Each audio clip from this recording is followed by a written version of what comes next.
children, I've also come to say, Pole, I've come to condole with you following the tragic death of your husband and your father. And as I've told you in the vestry, we don't have enough words to say how sorry we are, and to ask God to give you comfort, to give you fortitude, to bear the great loss.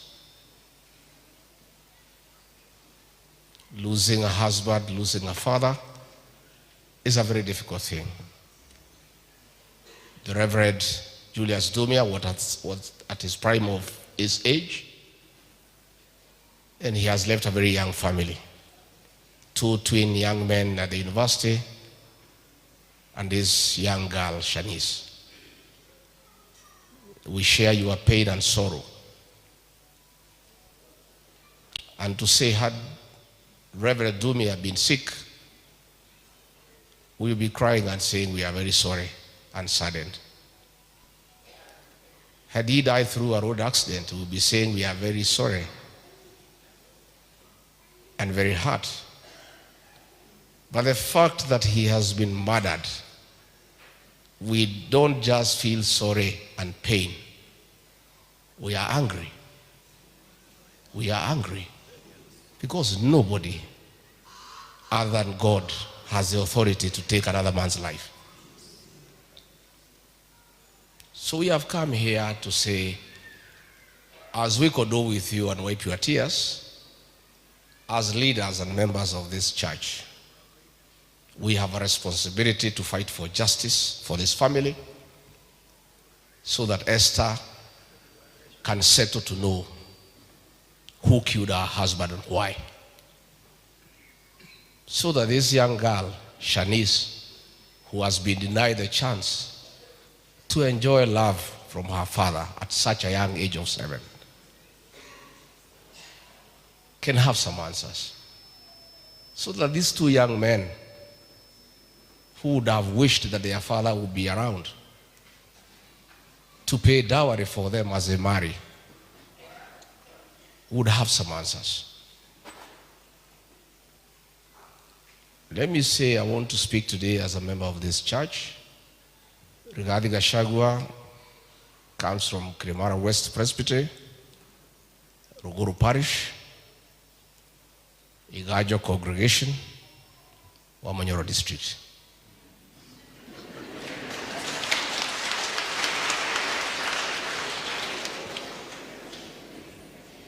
Dr.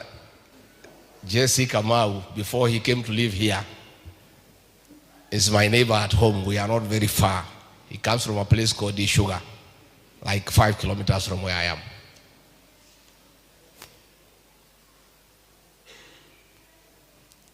The girl who spoke here on behalf of the pastor's kids captured the mood across the country with families of our parish ministers. Dr. Reverend Jesse, many parish ministers have called me. I have many friends whom we have interacted, we have worked with across the country. And for the last 2-3 days, I have received more than 100 calls from parish ministers and their spouses saying they are terrified. They don't know whether they are safe. What that girl has said here, our parents safe? Please take care of them. It was a very moving tribute by a child crying about the fate of their parents who serve God.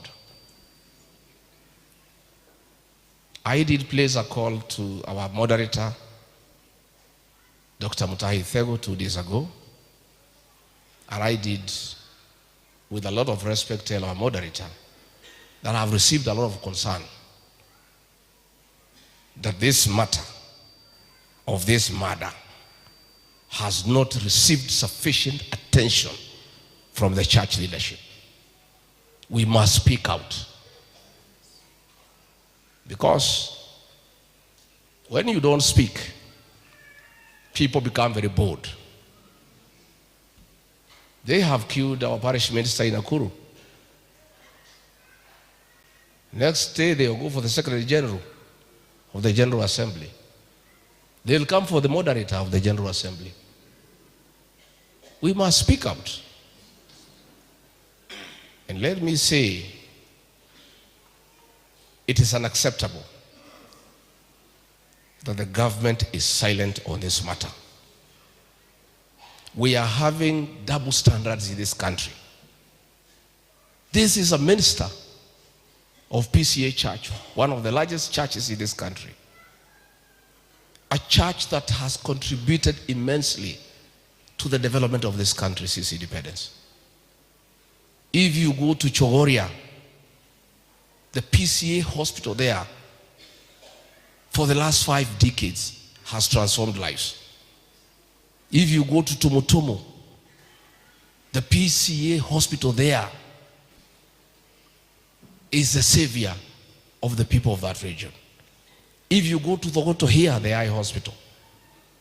If you go to the schools that have been developed by the church, it cannot be a parish minister in the Pcea church is murdered.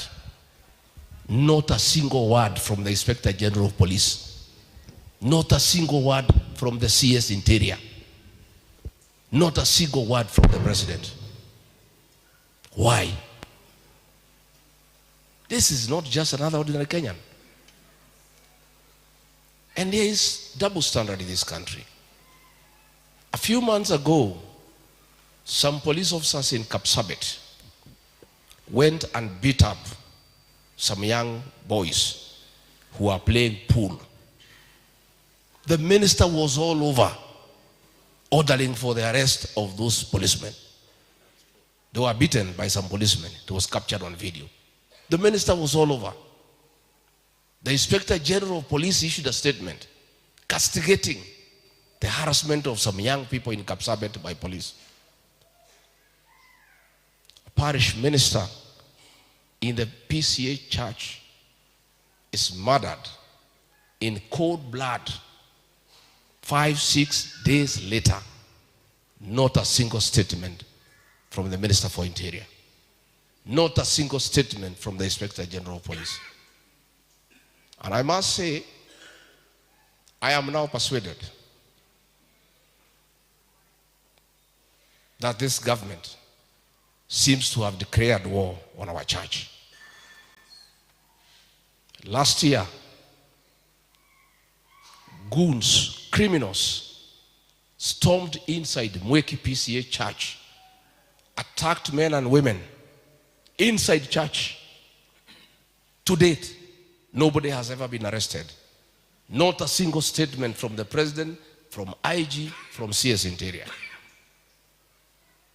Last December, criminals with the police, with the guns and tear gas, attacked Christians inside Kariobangi Pcea church. Not a single statement of condemnation. Not a single arrest. Now, a parish minister of our church has been killed. Not a single statement. And I'm just wondering, since independence, no government has ever attacked the Pcea church. The government of President Jomo Kenyatta never attacked the Pcea church. Daniel Arap Moi, brutal as he was, the nearest they came to attacking our church is attacking Reverend Timothy Joya, but outside the church. They never beat him inside the church. They beat him outside. The government of Mwai Kibaki, Uhuru Kenyatta, tremendous respect for Pcea church. This church, I took great time to persuade this church with our ministers to elect the current president. We elected you as president. What do you give us back in kind? Attack of our churches in Mweki, in Kariobangi, and you are silent. Our parish minister has been killed, you are silent. Your CS is silent. IG is silent. But when you wanted to be president, you were in Pcea church every Sunday from January to December. True or false? Yes.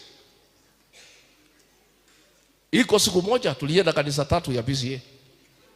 One Sunday tukaenda pale Thaithi, tukatoka tukaingia Mathaithi, tukaingia Karatina. In one day. Kila pahali milioni mbili. What happened to that love you had for Pcea church? You used to come every Sunday to our churches. How come our minister has been killed and you are saying nothing? Your CS is saying nothing. The IG is saying nothing. Let nobody play around with this church. Takuambia waumini mchukue kura na mnyamaze. Moye kura na mukire. Na mwaigwa mwahiokirwo mukaina Jesu nyendete. Hiyo tu. Let me say nikimalizia. I want to ask a question. Shanice, come here. How do the minister feel when this young girl now will never know the love of her father? What crime has this young girl committed to be denied the love of her father at such an early age? And the government doesn't seem to care. So what happens to families of our parish ministers? How safe are our ministers? So these are questions that we shall ask. And I'll be speaking tomorrow from Nyeri. Because if the worst, we'll have to mobilize our parish ministers to storm the office of the Inspector General to demand answers.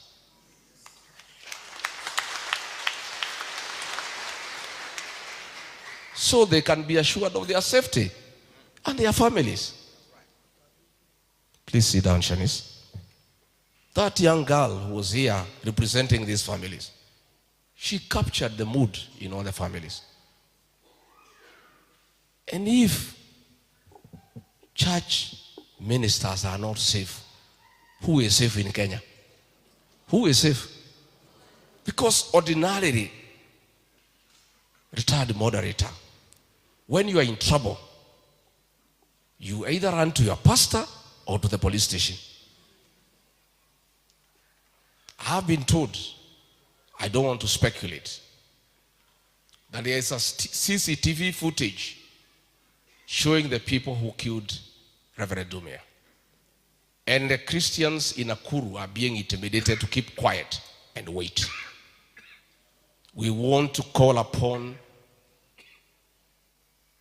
the police to allow the church to release the CCTV footage so that we see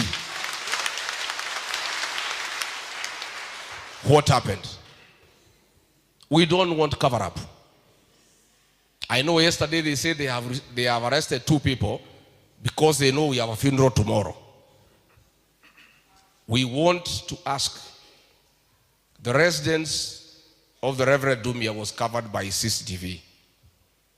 We are calling upon police in Nakuru, before we bury the Reverend Dumia tomorrow, can you release the CCTV footage so that his family and Christians and all of us can have an idea as to who killed the man of God?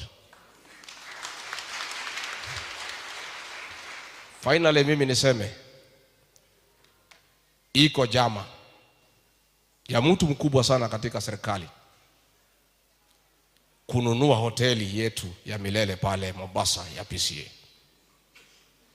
That hotel gives dignity to our church. That is where our ministers and their spouses and elders, when they go to Mombasa, they stay away from the normal hotels where there is alcohol and other things that are not consistent with Christian teachings. That hotel has been given to a receiver. They are collecting 15 million shillings every month. And they are paying 10 to National Bank of Kenya. And 5 million shillings is going to the receiver. It cannot be. And I am contacting a team of lawyers who are members of this church to intervene in that matter. And I want to say that if the worst comes to the worst, I'll have to mobilize our members and the wealthy people among our community to raise funds to bail out that hotel because it belongs to our church. I am also told Milele Mall in Ngong imepangiwa kuuzwa. They want to force a sale so that that man in Kenya who is buying everything achukue hiyo mall ya Ngong na achukue hiyo Milele Hotel in Mombasa. I'll be seeking an appointment with the moderator of the 24th General Assembly after the burial so that we agree how to save these properties that belong to our members. Hii hoteli yetu kuuziwa huyo mtu is a last act of humiliation of our church and our community. Hii hoteli kama lazima iuziwe watu wetu wa kanisa. Hapo mbeleni walitaka kubomoa kanisa ya Pcea Kitengela, nikakataa nikiwa ofisi. Hapa Rongai walitaka kuchukua shamba ya Pcea hapa, wajenge manyumba ya affordable housing, wajenge kiwanja ya mpira private. Kwa hivyo sisi kama kanisa tunavamiwa, mali yetu inataka ichukuliwe. Kama hiyo haitoshi, wameua mchungaji wetu. Hatuwezi kubali. Na mimi sitanyamaza tena. I am going to talk very strongly and defend this church where I am a member. I want to assure our parish ministers wherever they are, I with other leaders who work with me will fight so that you are assured of your security, so that you don't serve in fear, so that your families do not live in fear and anguish. Ati ya kwamba mchungaji akiondoka watoto wako na wasiwasi kama atarudi. As to what happened to Reverend Dumia. Mistaki nipitishe kutoka hapo, nitaongea kesho. But I want to assure our church, hili kanisa letu ni kanisa la Mungu, ni kanisa la nguvu, na hatutakubali tuhangaishwe. Hatutakubali. Tunaomba hili kanisa letu lipewe heshima. Hii maneno ya kuvamia kanisa letu la Pcea, kuua wachungaji wetu, kunyakua mali ya kanisa ni mambo ambayo hatuwezi kubali. Na lazima tutasimama kidete. Na tutingikorwo ni tukiruagira bururi, tukaruirira ruriri, turemwo ni kuruirira kanitha witu. Tutingiremwo ni kuruirira kanitha witu. Na huyu Seki nimeongea na yeye, nataka kumfundisha mambo ya mtaratara pole pole. Seki wewe, kwa sababu unataka kuwa governor, hii watu ya Pcea ni watu wazuri. But you must know them. Ujue Women's Guild, the first week of June wanakuwaga na maneno. Si iko namna hiyo? Si nimwambie?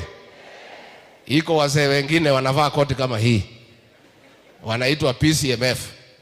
The first week mwezi ya 11 wako na maneno. So wewe tafuta njia ukae na hii watu mzuri. Na huyu senator huyu is a good man.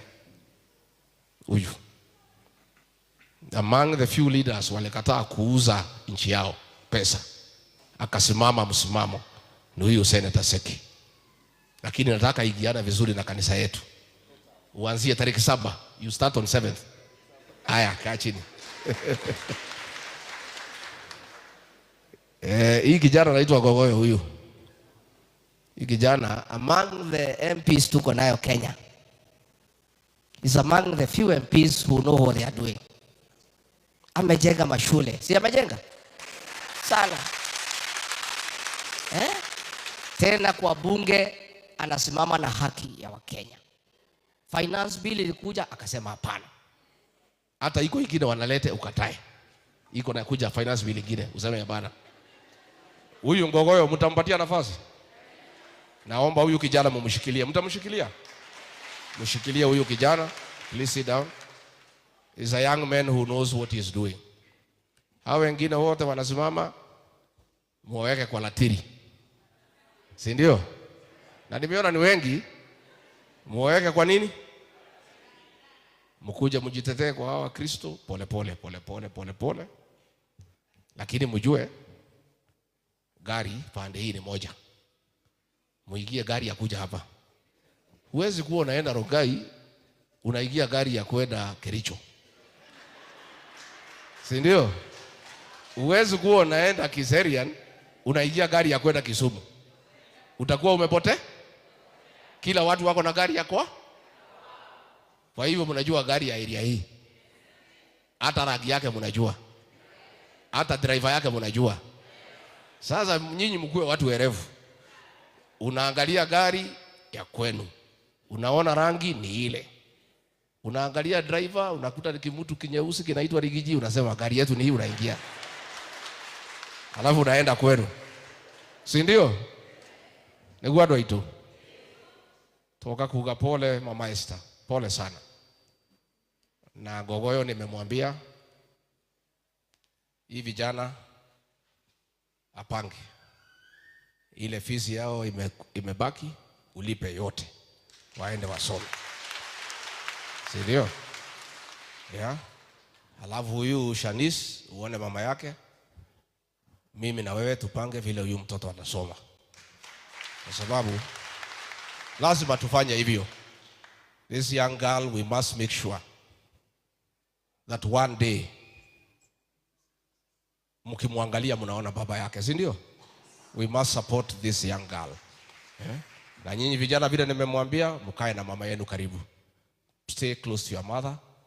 Please hold her hand and walk with her. Make her feel okay. It's not easy to lose a companion. It's a very difficult time for your mother. Much as it's a difficult time for you, it's much more difficult for her.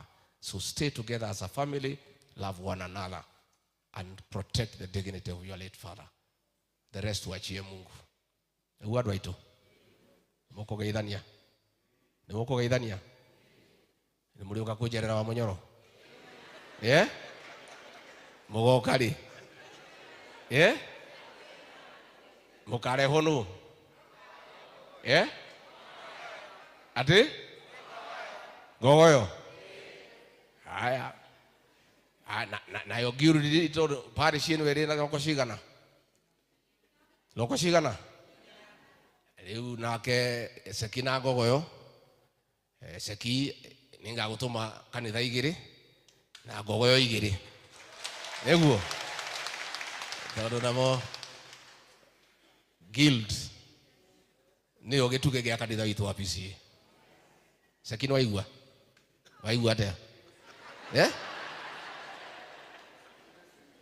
Ati guild dio kikingi, dio pila ya kanisa yetu ya Pcea. So ukishikilia akina mama ya guild umeshikilia kanisa. Niguatimia guild. Ndiri yake mwaririria. Ona ni noga atumana nigetha mukithondeke maundu manyu. Tondu guo niguo twikaga. Thengiũ mũno, Ngai witũ amũrathime na mwĩke wega. Moderator unisamehe nimeongea sana, but I needed to speak because it's important to protect the dignity of our church, the safety of our priests and their families. It cannot be that our priests live in fear and their families live in fear in an independent country. It cannot happen and we will not allow it. Asanteni sana, Mungu awabariki. Road accident, we'll be saying we are very sorry and very hurt. But the fact that he has been murdered, we don't just feel sorry and pain. We are angry. We are angry because nobody other than God has the authority to take another man's life.